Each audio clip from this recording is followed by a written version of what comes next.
हाँ दोस्तों, कल मैंने आप लोगों को अपनी वीडियो के अंदर बताया था कि US court of international trade द्वारा डोनाल्ड ट्रंप के द्वारा लगाए गए सारे टैरिफ को इलीगल घोषित कर दिया गया था, जिसके बाद एक ब्यूरोक्रेटिक प्रोसेस फॉलो होती और 10 दिन के अंदर अंदर जितने भी टैरिफ की घोषणाएं की गई थी वो सारी घोषणाएं हटा दी जाती, जितने भी टैरिफ लगे थे वो सारे टैरिफ हट जाते।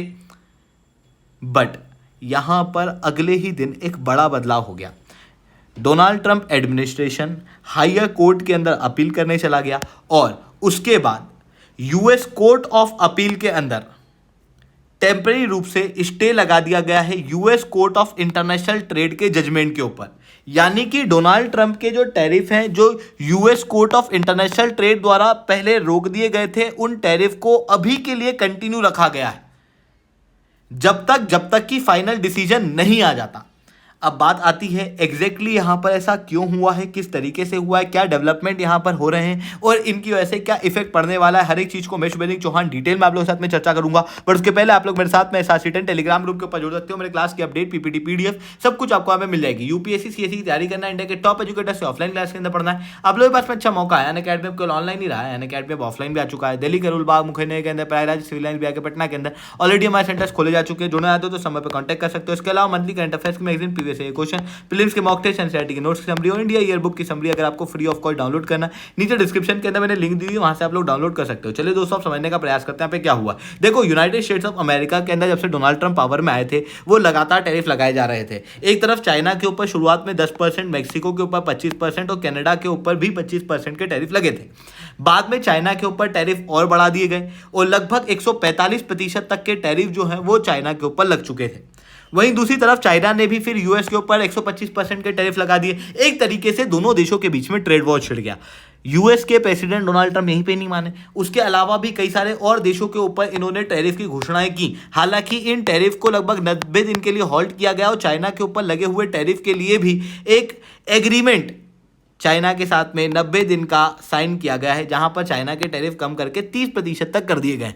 डोनाल्ड ट्रंप का कहना यह है कि इन सारे टैरिफ को वो इसलिए लगा रहे हैं ताकि ग्लोबल लेवल पे जो ट्रेड डेफिसिट यूएस का है उसे कम कर सकें और फेवरेबल ट्रेड बेनिफिट दूसरे ट्रेड पार्टनर से ले सकें, और उसी के लिए ये प्रेशर कर रहे हैं। बट इनके खिलाफ एक केस हुआ, इवन एक केस नहीं हुआ, लगभग 7 से ज़्यादा केस इनके खिलाफ इन टैरिफ के देखने को मिल रहे थे यूनाइटेड स्टेट्स ऑफ अमेरिका के अंदर, जहां पर 5 स्मॉल बिजनेसमैन के द्वारा केस किए गए थे। दूसरी तरफ 12 यूनाइटेड स्टेट्स ऑफ अमेरिका के स्टेट के कोलिजन के द्वारा भी यहां पर केस किया गया था, जिसके बाद US court of international trade द्वारा कल के दिन जजमेंट दिया गया, जहां पर कहा गया कि देखो, डोनाल्ड ट्रंप ने जो टैरिफ लगाए उन टैरिफ को लगाया गया इमरजेंसी की सिचुएशन कहते हुए, पर इमरजेंसी के अंदर जो 1977 का फेडरल इकोनॉमिक इमरजेंसी लॉ है उसमें टैरिफ शब्द तो लिखा ही नहीं है। यानी कि उस लॉ के अंदर स्पेसिफाई किया ही नहीं गया है कि टैरिफ को आप एक हथियार के रूप में यूज कर सकते हो for protecting the United states of America, क्योंकि इन टैरिफ के पीछे कोई लीगल बैकिंग नहीं है। यानी कि जो प्रेसिडेंशियल एक्शन है उसके पीछे कोई लॉफुल बैकिंग नहीं है। इस कारण से इन टैरिफ को अभी के लिए कैंसिल किया गया था US court of international trade द्वारा, और इमीडिएट इफेक्ट से खत्म नहीं होने वाले थे। बेसिकली एक ब्यूरोक्रेटिक प्रोसेस फॉलो होती लगभग 10 दिन की, और उसके बाद में जितने भी टैरिफ है वो सब हट जाते हैं, जिसकी वजह से बेनिफिट क्या होता। देखो, डोनाल्ड ट्रंप जब पावर में आए थे उसके पहले लगभग 2 से 3% तक के टैरिफ थे जो कि यूएस के द्वारा दूसरे देशों के ऊपर लगाए गए थे। फिर उसके बाद में डोनाल्ड ट्रंप ने ऑन एन एवरेज लगभग 15% तक के टैरिफ लगाए हुए हैं, जिसमें से कुछ ट्रेड लॉस के आधार पे हैं और कुछ इमरजेंसी लॉस के आधार पे हैं। यहां पर जो टैरिफ हटे हैं वो इमरजेंसी लॉ के आधार पे हैं। ट्रेड लॉ से जो टैरिफ लगे हैं वो कंटिन्यू रहेंगे।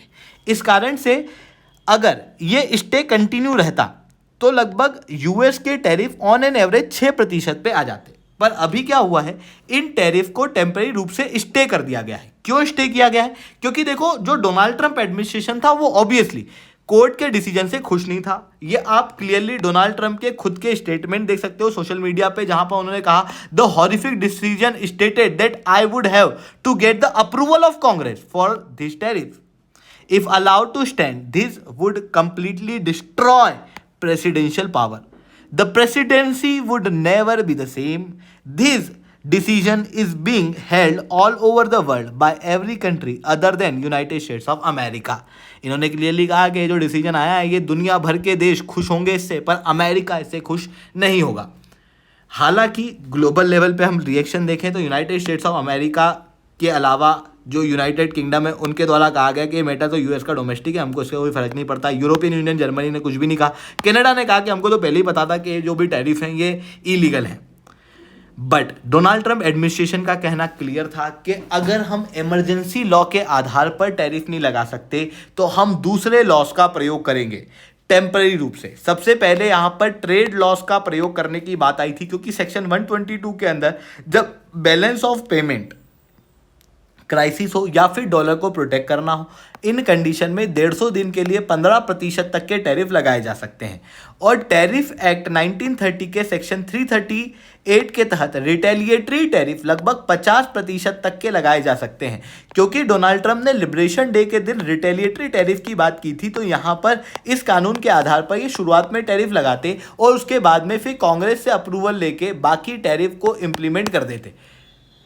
डोनाल्ड ट्रंप के एडमिनिस्ट्रेशन का ऐसा कहना था कि भले ही US court of international trade ने इमरजेंसी कानून के आधार पर हमारे टैरिफ को हटा दिया है, पर हमारे पास में कई सारे अल्टरनेटिव अभी के लिए अवेलेबल हैं। अगर अपील के अंदर भी कुछ भी नहीं होता तो मतलब बात कुछ ऐसी है कि देखो, US court of international trade द्वारा सबसे पहले हॉल्ट लगाया गया। यूएस एडमिनिस्ट्रेशन ने स्टेप किस तरीके से लिए ये समझना। सबसे पहले तो इन्होंने हायर कोर्ट के अंदर अपील की। हायर कोर्ट के अंदर अगर अपील के अंदर इन जजमेंट को रोक दिया जाता तो बहुत अच्छी बात है, अगर नहीं भी रोका जाता तो भी ये टैरिफ लगाते। इस तरीके की बात इनके द्वारा यहाँ पर की गई थी। आई होप ये सारी बातें आपको समझ में आई होंगी। लेक्चर अच्छा लगा हो तो लाइक करना, लेक्चर बहुत अच्छा लगा हो नीचे 7 कमेंट करना। यूपीएससी सीएससी की तैयारी करना है, इंडिया के टॉप एजुकेटर से ऑफलाइन क्लास के अंदर पढ़ना है, आप लोगों के पास में अच्छा मौका है। अनअकैडमी केवल ऑनलाइन ही रहा है, अनअकैडमी में ऑफलाइन भी आ चुका है। दिल्ली, करोलबाग, मुखैना के अंदर, प्रयागराज, सिविल लाइन, बिहार के पटना के अंदर ऑलरेडी हमारे सेंटर्स खोले जा चुके हैं। जुड़ना चाहते हो तो नंबर पर कॉन्टैक्ट कर सकते हो। उसके अलावा मंथली करंट अफेयर्स के magazine, previous year question, prelims के मॉक टेस्ट, एनसीईआरटी के नोट्स की समरी और इंडिया ईयर बुक की summary free of cost download करना। नीचे डिस्क्रिप्शन के अंदर मैंने लिंक दी है, वहां से आप लोग डाउनलोड कर सकते हो। ठीक है दोस्तों, आज के इतना ही। That's all from my side. जय हिंद, जय भारत।